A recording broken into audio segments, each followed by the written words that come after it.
प्यारे बच्चों नमस्कार। कैसे हो आप सभी। आशा करता हूं कि आप लोग बहुत अच्छे होंगे, स्वस्थ होंगे और आप सभी की पढ़ाई भी बहुत ही अच्छी चल रही होगी।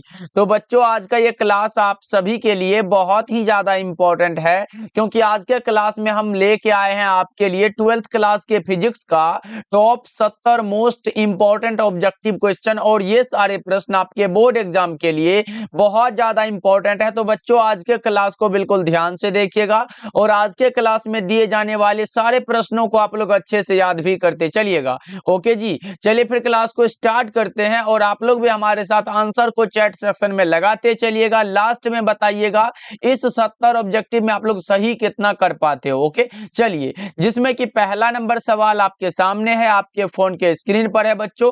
तो सभी बच्चे आंसर को जरूर लगाते चलिएगा। देखिए पहला नंबर सवाल पूछा जा रहा है, लेंस की क्षमता का ऐसा मात्रक क्या होता है। बहुत ज्यादा इंपॉर्टेंट क्वेश्चन है, आपको आंसर लगाना है। तो लेंस की क्षमता का मात्रक बच्चों मैं बता दूं, एक मात्रक होता है मीटर इनवर्स और दूसरा मात्रक होता है डायोप्टर। तो देख लो दोनों में से कौन दिया गया, डायोप्टर। करेक्ट आंसर हमारा ऑप्शन नंबर बी होगा। ओके बच्चों चलो आगे बढ़ते हैं। जितने भी रिलेटेड प्रश्न बता दे जा रहे हैं सारे प्रश्नों को याद करते चलना बच्चों, क्योंकि ये सभी आ सकता है आपके एग्जाम में। देखो दूसरा नंबर सवाल है, कोणीय वर्ण विक्षेपण बराबर क्या होता है। कोणीय वर्ण विक्षेपण बराबर क्या पड़ा है भाई, जल्दी से बता दो। वो होता है म्यू भी minus mu R into A. Correct answer आपका ऑप्शन ए हो जाएगा बच्चों, याद रखिएगा आप लोग। ओके चलो जी, तीसरा नंबर सवाल पूछा जा रहा है आपके सामने है कि समतल दर्पण की वक्रता त्रिज्या कितनी होती है। देखो बच्चों, अगर समतल दर्पण की वक्रता त्रिज्या पूछे या फिर फोकस दूरी पूछे, आप दोनों को अनंत लगाओगे। करेक्ट आंसर आपका ऑप्शन नंबर ए हो जाएगा। ओके चलो आगे बढ़ते हैं। फोर्थ नंबर सवाल का जवाब बता दो फटाफट से आप लोग। बच्चा पार्टी चैट सेक्शन में आंसर को लगाते चलना, लास्ट में पूछेंगे सही कितना कर पाते हो। देखो जब प्रकाश कांच में प्रवेश करती है तो इसका तरंगदैर्ध्य क्या होता है, जल्दी से बता दो बच्चा पार्टी। जब प्रकाश कांच में प्रवेश करती है तो इसका वेवलेंथ जो होता है वो क्या होता है, वो हमारा सीधे रूप से घटता है बच्चों। करेक्ट आंसर आपका ऑप्शन ए हो जाएगा। चलो पांचवा नंबर सवाल देखो पूछा जा रहा है, क्लेडिंग का अपवर्तनांक करोड़ के अपवर्तनांक से क्या होता है। ये तो हम लोगों ने पढ़ा है प्रिज्म के लिए बच्चों, जल्दी से बता दो। ये पूर्ण आंतरिक परावर्तन में हम लोगों ने पढ़ा है कि क्लेडिंग का अपवर्तनांक करोड़ के अपवर्तनांक से कम होता है। याद रखोगे। Correct answer option number A हो जाएगा। एक बार ऐसे पूछ रहा था कि तरंगदैर्ध्य के बढ़ने से अपवर्तनांक का मान क्या होता है, तो ये घटता है, ये भी आप लोग याद रख सकते हो। चलो आगे बढ़ते हैं। अगला नंबर सवाल 6 नंबर सवाल है, एक उत्तल लेंस को पानी में डुबाया जाता है तो इसकी क्षमता क्या होगी बच्चों। बढ़ जाती है, घट जाती है और परिवर्तित रहती है, इनमें से कोई नहीं। क्या होगा, तो ये घट जाता है बच्चों। करेक्ट आंसर आपका ऑप्शन बी हो जाएगा। ओके चलो आगे बढ़ते हैं। अगला नंबर सवाल 7 नंबर सवाल पूछा जा रहा है, पानी के अंदर हवा का एक बुलबुला किस लेंस की तरह व्यवहार करता है। देखो बच्चों कभी कभी दिया रहता है कि अपसारी लेंस, और अपसारी लेंस को ही हम लोग क्या कहते हैं, अवतल लेंस कहते हैं। करेक्ट आंसर आपका ऑप्शन ए होगा। देखो अगर अवतल लेंस रहे या फिर अपसारी लेंस रहे तो आप समझो कि सर ये हमारा जो है ये अवतल लेंस के बारे में बात हो रहा है। करेक्ट आंसर आपका ऑप्शन नंबर ए हो जाएगा बच्चों। चलो आगे बढ़ते हैं। अगला नंबर सवाल देखो 8 नंबर सवाल पूछा जा रहा है, जिसके द्वारा नेत्र की मोटाई परिवर्तित की जा सकती है वो कौन सा होता है, जल्दी से बता दो। जिसके द्वारा नेत्र लेंस की मोटाई परिवर्तित की जा सकती है उसे हम लोग कहते हैं सिलियरी मांसपेशी। क्या कहते हैं बच्चों, सिलियरी मांसपेशी। आपका correct answer option number C हो जाएगा। चलो हाँ, आगे बढ़ते हैं। 9 नंबर सवाल देखो, दीर्घ दृष्टि दोष में व्यवहार किया गया लेंस कौन सा होता है। देखो बच्चों मैं 4 बता दे रहा हूं यहां से। पहले पूछेगा निकट दृष्टि दोष को दूर करने के लिए कौन सा लेंस होता है, तो निकट दृष्टि दोष अवतल लेंस, और दूर दृष्टि दोष उत्तल लेंस, और उसके बाद बायोफोकल लेंस क्या होता है बच्चों, जरा दृष्टि दोष को दूर करने के लिए बायोफोकल लेंस का यूज होता है, और अबिंदुकता को दूर करने के लिए बेलनाकार लेंस का यूज होता है। यहां से करेक्ट आंसर कौन सा होगा, दीर्घ दृष्टि दोष हमारा उत्तल लेंस हो जाएगा। अवतल लेंस के द्वारा निकट दृष्टि दोष, बायफोकल जरा दृष्टि दोष, और बेलनाकार लेंस के द्वारा कौन सा होता है, अबिंदुकता दूर होता है। चलो आगे बढ़ते हैं। 10 नंबर सवाल देखो पूछा जा रहा है, किसी संयुक्त सूक्ष्मदर्शी की आवर्धन क्षमता नली की लंबाई के क्या होती है, तो बढ़ने पर सीधे रूप से ये भी बढ़ती है। आपका correct answer option number D होगा बच्चों। ओके चलो 11 नंबर सवाल को देखिए, और बच्चा पार्टी जितने बच्चे क्लास को देख रहे हो एक बार सारे बच्चे क्लास को लाइक कर लीजिएगा बच्चों। ओके अगर लाइक वाइक कर देते हो ना भाई पढ़ाने में बहुत मजा आता है, इसलिए हम क्लास को अगला भी लाने के लिए तैयार हो जाते हैं। इसलिए सारे बच्चे क्लास को लाइक कर लीजिएगा और चैनल पे पहली बार जुड़ रहे हो तो सब्सक्राइब भी आप लोग करते चलिएगा। डेली क्लास का टाइम शाम के 6 बजे है और शाम के 8 बजे है बच्चों, इसीलिए ज्वाइन भी करिएगा। चलो आगे बढ़ते हैं। 11 नंबर सवाल है, खगोलीय दूरदर्शक में अंतिम प्रतिबिंब कैसा होता है? खगोलीय दूरदर्शक में जो अंतिम प्रतिबिंब होता है बच्चों वो काल्पनिक और उल्टा होता है। देखो आपसे पूछेगा कि मनुष्य की आंख की रेटिना पर कैसा प्रतिबिंब बनता है, तो वास्तविक और उल्टा बनता है, ये याद रख लो। उसके बाद आपसे पूछा जा सकता है कि सरल सूक्ष्मदर्शी से कैसा प्रतिबिंब बनता है, तो वो काल्पनिक और सीधा बनता है। ये सब याद रखोगे बच्चों, बहुत ज्यादा इंपॉर्टेंट होता है, आपके एग्जाम में हर एक बार ये पूछा जाता है। चलो आगे बढ़ते हैं। 12 नंबर सवाल देखो, किसी प्रिज्म की वर्ण विक्षेपण क्षमता किस पर निर्भर करती है? प्रिज्म के पदार्थ की प्रकृति पर। किस पर बच्चों? प्रिज्म के पदार्थ की प्रकृति पर। हमारे साथ बोलते भी चलो जिससे कि ये सारा प्रश्न आपको क्लास में याद होता चले। चलो आगे बढ़ते हैं। 13 नंबर सवाल देखो, पूछा जा रहा है एक पतले फिल्म के रंग का कारण क्या है? एक पतले फिल्म के रंग का जो कारण होता है वो प्रकाश का व्यतिकरण होता है। क्या होता है बच्चों? प्रकाश का व्यतिकरण। करेक्ट आंसर आपका बी हो जाएगा। चलो आगे बढ़ते हैं। अगला नंबर सवाल देखो, 14 नंबर सवाल है, ध्रुवित प्रकाश उत्पन्न करने के लिए किसको प्रयुक्त किया जाता है? ध्रुवित प्रकाश को उत्पन्न करने के लिए जिसे प्रयुक्त किया जाता है उसका नाम होता है निकोल का प्रिज्म। कौन सा बच्चों? Nicol prism. करेक्ट आंसर आपका सी हो जाएगा। ओके चलो बच्चों क्लास कैसा लग रहा है बताते चलना। चलो 50 नंबर सवाल देखो, प्रकाश के रंग का कारण क्या होता है? प्रकाश के रंग का जो कारण होता है बच्चों इसकी आवृत्ति होता है, या फिर इसका तरंगदैर्ध्य कह सकते हो। हमारा आवृत्ति नहीं दिया गया है, इसका तरंगदैर्ध्य आपका करेक्ट हो जाएगा। 50 नंबर सवाल का जवाब करेक्ट आंसर आपका ए हो जाएगा। चलो आगे बढ़ते हैं। अगला नंबर सवाल देखो, 16 नंबर सवाल है, एक प्रिज्म पर एक वर्णी प्रकाश के आपतित होने पर निम्न में से कौन सी घटना होती है? ये बताओ, वर्ण विक्षेपण, विचलन या फिर व्यतिकरण या इनमें से सभी? क्या होगा बच्चों? ये हो जाता है विचलन। करेक्ट आंसर आपका ऑप्शन नंबर बी हो जाएगा। चलो आगे बढ़ते हैं। 17 नंबर सवाल देखो, प्रकाश किस प्रकार के कणों के कंपनों से बनता है?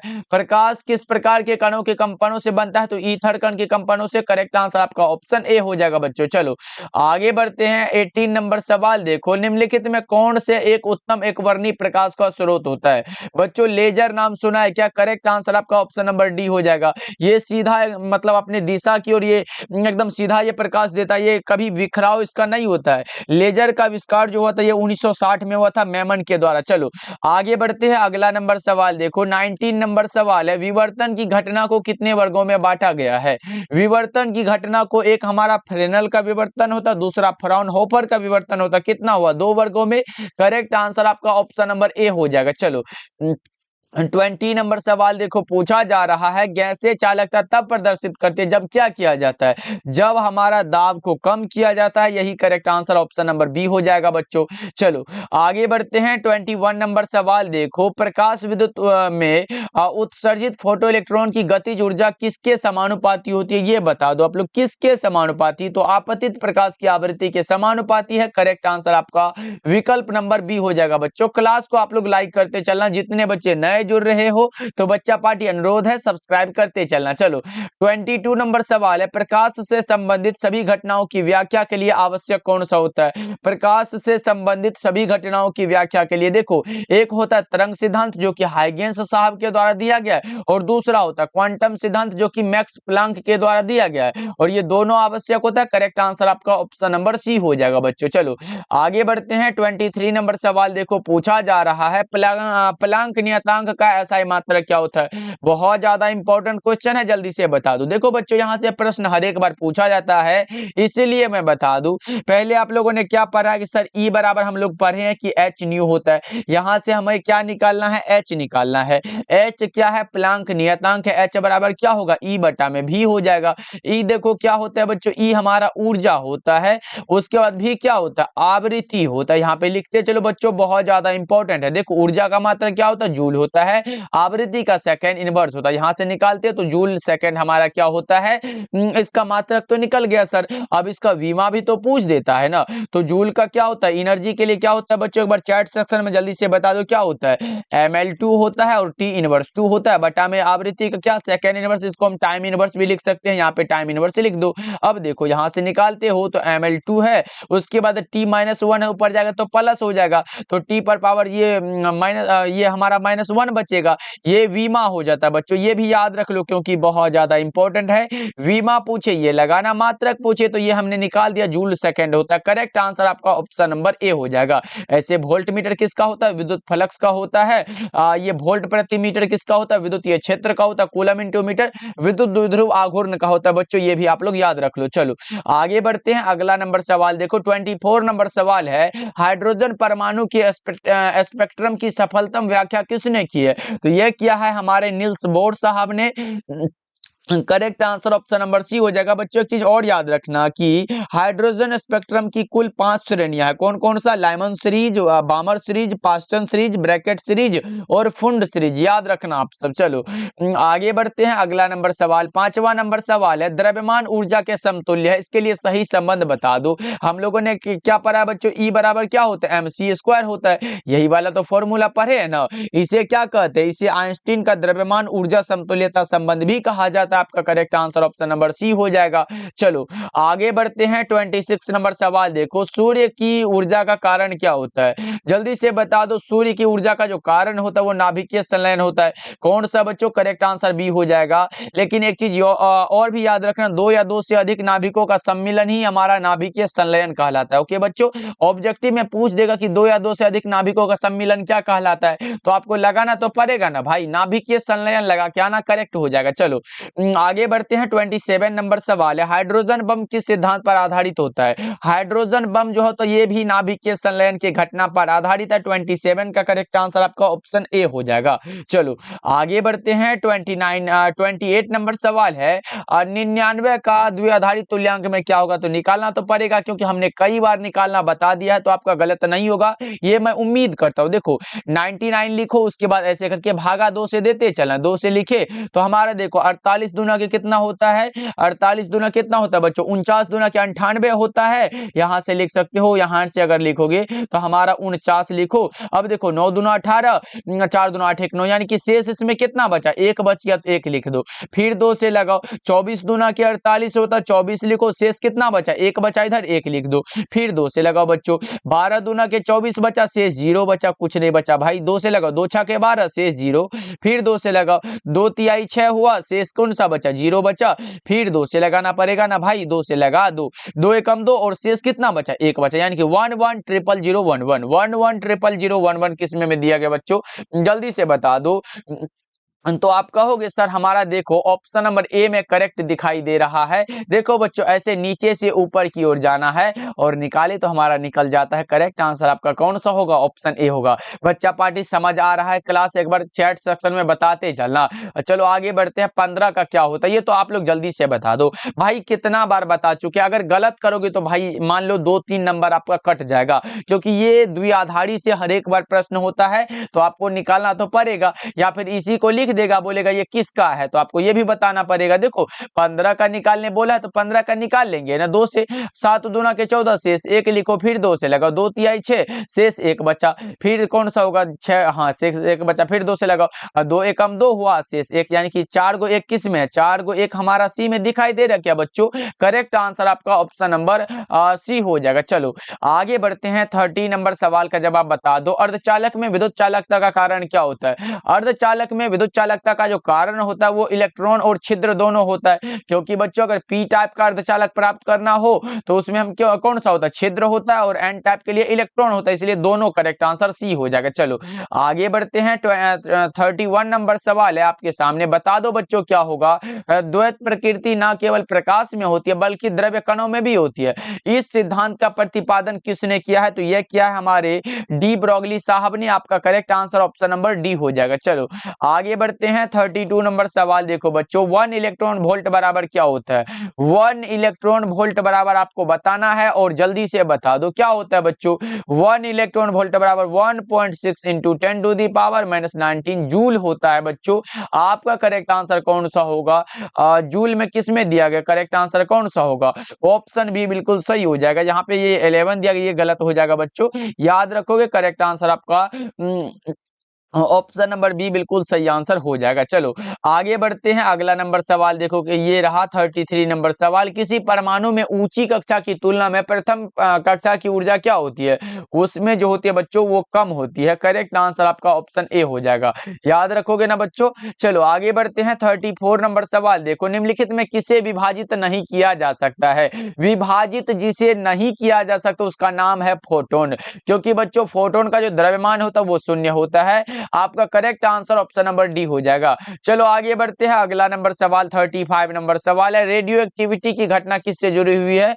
न्यूक्लियस के क्षय से। किससे बच्चों? न्यूक्लियस के क्षय से। आपका सही जवाब ऑप्शन ए हो जाएगा। चलो 36 नंबर सवाल है, मूल गेट कौन कौन सा होता है? बेसिक गेट की बात हो बच्चों, एंड और नोट होता है। क्या होता है? एंड और नोट। देखो यहां से ऑब्जेक्टिव में पूछेगा कि एंड गेट के लिए बूलियन व्यंजक लिखे तो ए इंटू बी बराबर वाई होता है। और गेट के लिए और वाला में जोड़ बताए थे, ए प्लस बी बराबर क्या होता है बच्चों? वाई होता है। नोट के लिए अगर ए है तो बराबर में ए नोट हो जाएगा, यही तो होता है बच्चों। ये तीनों को याद रख लो, इंपॉर्टेंट है। ओके चलो जी आगे बढ़ते हैं, आपका सही जवाब डी हो जाएगा। 37 नंबर सवाल पूछा जा रहा है, निम्न में कौन सार्वत्रिक लॉजिक गेट है? सार्वत्रिक लॉजिक गेट जिसे कहा जाता है उसको हम लोग नैंड गेट कहते हैं। नैंड गेट के लिए बूलियन व्यंजक ए इंटू बी बराबर क्या होता है? वह होता है, लेकिन ऊपर में ऐसे बार लगा होना चाहिए बच्चों, क्योंकि अगर ये बिना बार होगा ये एंड गेट का हो जाएगा। करेक्ट आंसर आपका डी हो जाएगा। चलो 38 नंबर सवाल है, नैंड गेट में एंड के साथ क्या जोड़ना पड़ेगा? देखो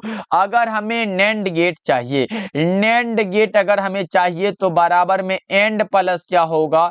एंड प्लस में नोट होगा, बराबर नैंड हो जाएगा।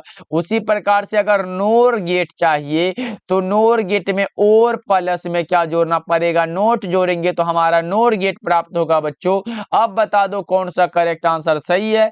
ये देखो नैंड के लिए एंड प्लस में नोट जोड़ेंगे, एंड प्लस में क्या जोड़ेंगे? And plus note. Correct answer आपका ऑप्शन ए होगा बच्चों। देख रहे हो ना कितना इजी सवाल है, बस आपको कंसेप्ट पता होना चाहिए। एकदम सर पढ़ाई एकदम मस्त चल रही है, बस एकदम पढ़ाई ऐसे करते रहना है, कंसेप्ट को समझना है, जितना अलग से बताया जा रहा है उसको भी एकदम समझ समझ के याद करना है बच्चों। देखो मॉड्यूलन कितने प्रकार का होता है? मॉड्यूलन हम लोगों ने पढ़ा है, एक होता है आयाम मॉड्यूलन, दूसरा होता है आवृत्ति मॉड्यूलन और तीसरा होता है कला मॉड्यूलन। कितना? 3 प्रकार हुआ क्या बच्चों? सही जवाब ऑप्शन नंबर बी हो जाएगा। चलो आगे बढ़ते हैं 40 नंबर सवाल देखो, वाहक तरंगों पर किसी सूचना के अध्यारोपण की प्रक्रिया का नाम क्या होता है? ये बताओ, उसे हम लोग मॉड्यूलन कहते हैं बच्चों। क्या होता है? मॉड्यूलन। करेक्ट आंसर बी हो जाएगा। ओके चलो आगे बढ़ते हैं 41 नंबर सवाल देखो, निम्न में कौन सी युक्ति सूचना संकेत को समतुल्य विद्युतीय संकेत में परिवर्तित करती है? उसका नाम होता है ट्रांसड्यूसर। क्या होता है बच्चों? ट्रांसड्यूसर। आपका सही जवाब क्या होगा? 41 का सी हो जाएगा। चलो आगे बढ़ते हैं 42 नंबर सवाल देखो, प्रिज्म में निम्नलिखित में कौन सी घटनाएं हो सकती है? प्रिज्म में हो सकती है पूर्ण आंतरिक परावर्तन, प्रिज्म में हो सकती है अपवर्तन, प्रिज्म में हो सकती है विचलन। इनमें से सभी correct answer option number D हो जाएगा। चलो आगे बढ़ते हैं 43 नंबर सवाल है, जब किसी वस्तु को आवेशित किया जाता है तो उसका द्रव्यमान क्या होता है? बच्चों ये चार्ज पे निर्भर करता है। यदि आप कोई वस्तु को धनावेशित करते हो तो उसका द्रव्यमान क्या होगा? घटेगा। और यदि किसी वस्तु को ऋणावेशित करते हो तो उसका द्रव्यमान बढ़ेगा। देखो अगर कोई प्लस क्यू है, प्लस क्यू में क्या होगा? द्रव्यमान हमारा क्या होगा बच्चों? प्लस क्यू में घटेगा। उसके बाद अगर माइनस का क्यू है बच्चों, माइनस क्यू में क्या होगा? द्रव्यमान ये बढ़ेगा। तो बच्चों देख लो ना कौन सा ऑप्शन में दिया गया। यहाँ पे जब किसी वस्तु को आवेशित किया जाता है, यहाँ पे कोई स्पष्ट नहीं किया गया बच्चों, यानी कि बढ़ भी सकता है और घट भी सकता है। करेक्ट आंसर आपका डी हो जाएगा। चलो आगे बढ़ते हैं 44 नंबर सवाल है, निम्नलिखित में कौन संबंध सही है धारा घनत्व के लिए, वो भी धारा घनत्व के लिए हम लोग जे बराबर क्या पढ़े, आई बटा में ए पढ़े सर। आई क्या होता है, धारा होता है, क्षेत्रफल होता है, धारा का मात्रक एम्पियर हुआ और एरिया का मीटर स्क्वायर हुआ। अगर बच्चों इसका मात्रक भी बता दे तो एम्पियर प्रति मीटर स्क्वायर, ये हमारा इसका मात्रक हो गया और ये वाला संबंध हो गया बच्चों कौन सा ऑप्शन में दिया गया, करेक्ट आंसर आपका ऑप्शन नंबर ए हो जाएगा। चलो आगे बढ़ते हैं 45 नंबर सवाल देखो, आवेश का विमा क्या होता है बच्चों। इस क्वेश्चन से मानो तो आपके बोर्ड एग्जाम को एकदम प्यार हो चुका है भाई। देखो आवेश का विमा पूछा गया, पहले हम लोगों ने क्या पढ़ा, आई बराबर क्या होता है, क्यू अपॉन टी होता है, हमें चार्ज निकालना तो क्यू बराबर क्या होगा, इधर आई टी बचा तो आई टी यहाँ पे लिख दो, धारा का एम्पियर हुआ, टाइम का टाइम लिख सकते हो, ए टी किस ऑप्शन में दिया गया, करेक्ट आंसर आपका ए हो जाएगा बच्चों। चलो आगे बढ़ते हैं 46 नंबर सवाल है, आवेश के रेखीय घनत्व का मात्रक क्या होता है। आवेश का रेखीय घनत्व प्रति एकांक लंबाई में आवेश के परिमाण को रेखीय घनत्व कहते हैं। अब बता दो कौन सा होगा, वो होता है कूलम पर metre, correct answer option A हो जाएगा 46 का बच्चों। ओके जी, चलो आगे बढ़ते हैं, अगला नंबर सवाल देखो 47 नंबर सवाल है, 8 कूलम ऋण आवेश में उपस्थित इलेक्ट्रॉन की संख्या कितनी होगी।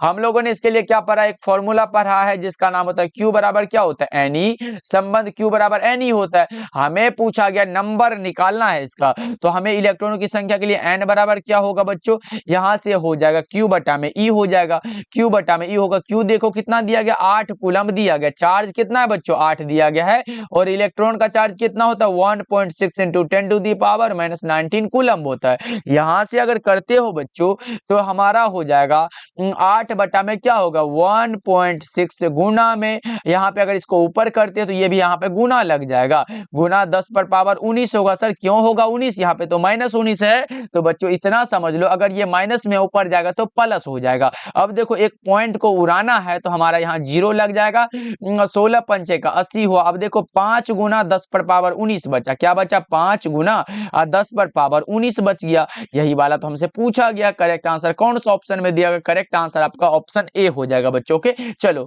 आगे बढ़ते हैं, ये रहा आपके सामने 48 नंबर सवाल, किसी अचालक पदार्थ के गोले को आवेश देने पर वह क्या होता है बच्चों, जल्दी से बता दो 48 नंबर सवाल का जवाब।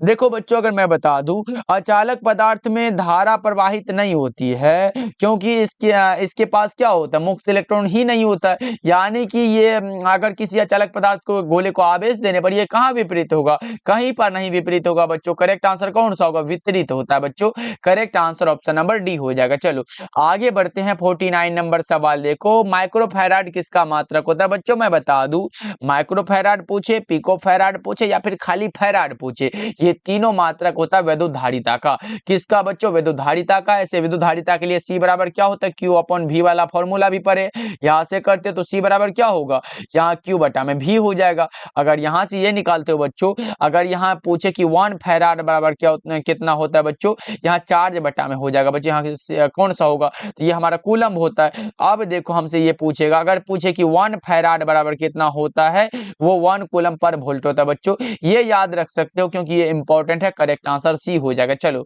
आगे बढ़ते हैं 50 नंबर सवाल देखो, आवेशित संधारित्र पर संग्राहक पट्टिका और संघनक पट्टिका के आवेशों का योग कितना होता है, 0 होता है।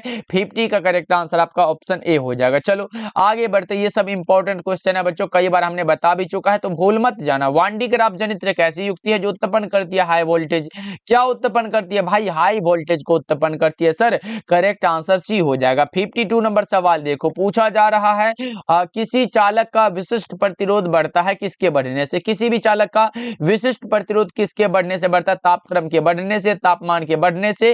52 का राइट आंसर आपका ऑप्शन ए हो जाएगा। अब नेक्स्ट नंबर सवाल की ओर बढ़े तो हमारे सामने ऐसा वाला प्रश्न आ चुका है कि किलोवाट घंटा किसका मात्रक होता है, किलोवाट घंटा मात्रक है ऊर्जा का। लेकिन बच्चों एक प्रश्न और भी पूछेगा कि 1 kWh यानी कि किलोवाट घंटा बराबर कितना होता है, कितना जूल होता है, 3.6 into 10 to the power 6 joule होता है बच्चों, ये याद रखोगे, इंपॉर्टेंट है, ऑब्जेक्टिव में तो जरूर पूछेगा ये है। चलो आगे बढ़ते हैं। 54 नंबर सवाल है, किसी विद्युत परिपथ का वह गुण जो विद्युत ऊर्जा को किसमें ऊष्मा में परिवर्तित करता है, बदलता है, उसे क्या कहा जाता है? उसे हम लोग प्रतिरोध कहते हैं। क्या कहते हैं बच्चों? प्रतिरोध। करेक्ट आंसर आपका ऑप्शन नंबर डी हो जाएगा 54 का। ओके, अगर यहां से भी एक ऑब्जेक्टिव पूछेगा कि 1 ओम बराबर क्या होता है, क्योंकि प्रतिरोध का तो मात्रक ओम होता है। अब देखो 1 ओम बराबर क्या होता है? 1 वोल्ट पर एम्पियर होता है, ये भी याद रख लो। ऑब्जेक्टिव के लिए हम बता रहे हैं बच्चों। चलो आगे बढ़ते हैं। 55 नंबर सवाल है, किरचॉफ का बिंदु नियम किसका पालन करता है? किरचॉफ साहब का बिंदु नियम यानी कि पहला नियम जो है वो आवेश संरक्षण के सिद्धांत पर आधारित है, और दूसरा नियम जो होता है वो ऊर्जा संरक्षण के सिद्धांत पर आधारित है। आपका correct answer option number B हो जाएगा। चलो आगे बढ़ते हैं बच्चों। 56 नंबर सवाल है कि विद्युत विभव का विमा क्या होता है? इसका आंसर हम जानना चाहते हैं कि बच्चों हमने कई बार बता चुका है, तो आप निकाल पाओगे यस नो? देखो हम लोगों ने क्या पढ़ा है विद्युत विभव के लिए? V बराबर क्या पढ़ा है बच्चों? W/Q। अब देखो वाट का हमारा जो होता है बच्चों जूल होता है, चार्ज का कूलम, यानी कि बच्चों इसका मात्रक हमारा एक निकल चुका है, जूल प्रति कूलम। लेकिन सर हमसे तो यहाँ विमा पूछा गया है। अब देखो विमा निकालने के लिए हमने जूल के लिए क्या बताया था? वो प्लैंक नियतांक वाला में बच्चों क्या बताया था? ml2 बताया था, और T इनवर्स क्या बताया था? 2 बताया था। बटा में चार्ज का क्या होता है? AT होता है सर। अब ये बता दो, देखो ml2 लिखेंगे, ml2 लिखेंगे, A यहाँ है, ये ऊपर में नहीं है तो कोई बात नहीं, T लेकिन है, मिल रहा है T, तो ये जाएगा तो माइनस में हो जाएगा, T-3 हो जाएगा, और A बचा सिर्फ, तो A-1 लिख दो, क्योंकि ऊपर जाएगा तो माइनस में हो जाएगा। ये वाला option ml2 T inverse 3, A inverse ml2 T inverse 3, A inverse. Correct answer आपका ऑप्शन ए होगा। 56 का क्या लगा रहे हो? ऑप्शन ए बिल्कुल सही हो जाएगा। चलो आगे बढ़ते हैं बच्चों। 57 नंबर सवाल है, निम्नलिखित में कौन चुंबकीय क्षेत्र की तीव्रता का मात्रक नहीं है? देखो टेस्ला होता है, वेबर प्रति मीटर स्क्वायर होता है, न्यूटन प्रति एम्पियर मीटर होता है, लेकिन जो नहीं होता है वो न्यूटन प्रति एम्पियर स्क्वायर नहीं होता है बच्चों। करेक्ट आंसर आपका ऑप्शन नंबर डी हो जाएगा। चलो आगे बढ़ते हैं। करेक्ट आंसर देखो ये रहा 58 नंबर सवाल, समरूप वेग से चलायमान आवेश क्या उत्पन्न करता है? समरूप वेग से चलायमान आवेश उत्पन्न करता है विद्युत चुंबकीय क्षेत्र, यानी कि इलेक्ट्रोमैग्नेटिक फील्ड हो जाएगा। चलो आगे बढ़ते हैं बच्चों। 59 नंबर सवाल है कि कोबाल्ट क्या होता है? हमने क्या बताया? कोबाल्ट पूछे, लोहा पूछे, निकेल पूछे, सब लोह चुंबकीय है बच्चों। सही जवाब ऑप्शन सी हो जाएगा। चलो आगे बढ़ते हैं। 60 नंबर सवाल है, टेस्ला किसकी इकाई होती है? टेस्ला इकाई बताओ किसकी है? तो टेस्ला चुंबकीय क्षेत्र की इकाई है बच्चों। सही जवाब ऑप्शन सी हो जाएगा। चलो आगे बढ़ते हैं। 61 नंबर सवाल है, क्यूरी ताप के ऊपर लोह चुंबकीय पदार्थ क्या हो जाता है? क्यूरी ताप के ऊपर लोह चुंबकीय पदार्थ अणुचुंबकीय बन जाता है। 61 का राइट आंसर आपका ऑप्शन ए हो जाएगा बच्चों। चलो 62 नंबर सवाल है कि प्रत्यावर्ती धारा परिपथ में शक्ति व्यय होती है किसमें? प्रत्यावर्ती धारा परिपथ में शक्ति जो व्यय होती है बच्चों वो हो जाती है केवल प्रतिरोध में। राइट आंसर आपका ऑप्शन ए होगा, याद रखोगे। आगे बढ़ते हैं। 63 नंबर सवाल है, जल को कीटाणु रहित करने के लिए उपयुक्त कौन सा होता है? जल को कीटाणु रहित करने के लिए जो उपयुक्त है, प्रयुक्त होता है, उसका नाम होता है पराबैंगनी विकिरण। सही जवाब ऑप्शन बी हो जाएगा। चलो आगे बढ़ते हैं। 64 नंबर सवाल है, एक्स किरणों की तरंगदैर्घ्य लगभग कितनी होती है? एक्स किरणों का जो तरंगदैर्घ्य होता है बच्चों, वेवलेंथ होता है, वो आप बताओगे कितना होता है? वो होता है 1 एंगस्ट्रॉम। करेक्ट आंसर सी हो जाएगा। चलो आगे बढ़ते हैं। 65 नंबर सवाल है, निम्नलिखित में कौन विद्युत क्षेत्र की तीव्रता का मात्रक नहीं है? विद्युत क्षेत्र की तीव्रता का दो मात्रक होता है, पहला होता है न्यूटन प्रति कूलम, दूसरा होता है वोल्ट प्रति मीटर, या फिर इसी को हम ऐसे लिखते हैं न्यूटन प्रति कूलम, और इसको लिखते हैं वोल्ट प्रति मीटर। अब देखो ये में से कौन मिल रहा है बच्चों? अब बता दो कौन सा होगा? करेक्ट आंसर ए होगा, करेक्ट आंसर बी होगा। ए और बी दोनों correct answer option number C हो जाएगा। अब लोग सर ये वेबर प्रति मीटर किसका होता है? ये होता है बी का मात्रक। बी क्या है सर? बी जो होता है बच्चों वो होता है यहाँ पे लिख लो बच्चा पार्टी। बी क्या होता है? बी हमारा चुंबकीय क्षेत्र होता है, याद रखोगे, बहुत ज्यादा इंपॉर्टेंट है, इसको भूल मत जाना आप लोग। चलो आगे बढ़ते हैं। अगला नंबर सवाल देखो 66 नंबर सवाल है, हवा में एप्सिलॉन आर का मान कितना होता है? वह होता है कितना? 1.0006 होता है। ये देख लो किस ऑप्शन में दिया गया, 1 लगा सकते हो क्योंकि ये लगभग में 1 ही होगा। चलो आगे बढ़ते हैं। 67 नंबर सवाल है, कैथोड किरण क्या है? Cathode rays are group of electron. Cathode किरण क्या होता है? इलेक्ट्रॉनों का समूह है। करेक्ट आंसर ए होगा। 68 नंबर सवाल है, निम्नलिखित में कौन सोडियम का कार्यफलन होता है? सोडियम का जो कार्यफलन होगा ना बच्चों, वो कितना होता है? वो हमारा होता है 2.75 electron volt. Correct answer C हो जाएगा 68 का। ओके, चलो आगे बढ़ते हैं। 69 नंबर सवाल का जवाब हम देखना चाहते हैं कि क्या आप लोग सही लगाओगे। वोल्ट मीटर क्या मापता है? जल्दी से बताओ बच्चों, क्या होगा इसका करेक्ट आंसर? जल्दी जल्दी से। ओके, वोल्ट मीटर मापता है वो विभवांतर को। करेक्ट आंसर बी हो जाएगा बच्चों। याद रखिएगा, ऐसे मैं बता दूं, यहाँ पे टाइपिंग मिस्टेक हुआ था, इसमें नहीं भाई, बोर्ड एग्जाम से ही हुआ था कि वोल्टा मीटर, तो वोल्टा मीटर तो ऐसे होता नहीं है, विभवांतर वोल्ट मीटर होता है। करेक्ट आंसर बी हो जाएगा। प्रतिरोध का ओम में, धारा का किस में? एम्पियर में। चलो आगे बढ़ते हैं। 70 नंबर सवाल और आज के क्लास का ये लास्ट सवाल है। विवर्तन फ्रिंजों की चौड़ाई व्यतिकरण फ्रिंज के क्या होती है? क्या होती है? समान होती है, समान नहीं होती है, जैसी होती है, या फिर इनमें से कोई नहीं? क्या होगा? तो ये दोनों समान नहीं है भाई। विवर्तन फ्रिंज अलग है और व्यतिकरण फ्रिंज अलग है। करेक्ट आंसर आपका ऑप्शन नंबर बी हो जाएगा बच्चों।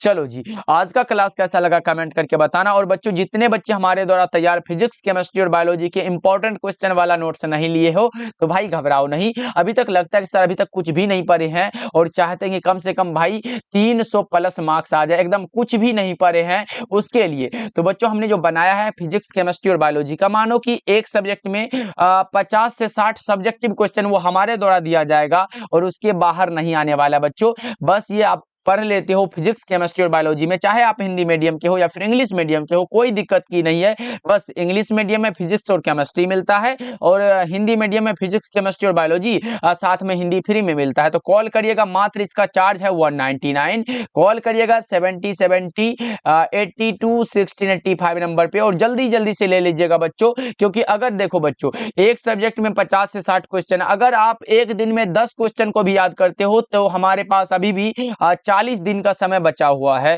तो अच्छे से अगर करते हो ना भाई, कम से कम 40 दिन के 400 सब्जेक्टिव याद कर सकते हो। तो बच्चों, हम तो उतना नहीं देंगे, मात्र 150 सब्जेक्टिव का फिजिक्स, केमिस्ट्री और बायोलॉजी मिला के वो हमारे द्वारा तैयार है, पिछले वर्ष से देते आ रहे भाई। 100% लड़ने की गारंटी है एग्जाम में भाई। तो जल्दी जल्दी से ले लीजिएगा और सारे बच्चे अच्छे से पढ़ लीजिएगा बच्चों के। मिलते फिर अगले क्लास में। आप अपना ध्यान रखिएगा, क्लास को जरूर लाइक करिएगा, चैनल पे पहली बार जुड़ रहे हो तो सब्सक्राइब भी कर लीजिएगा बच्चों। मिलते हैं फिर अगले क्लास में।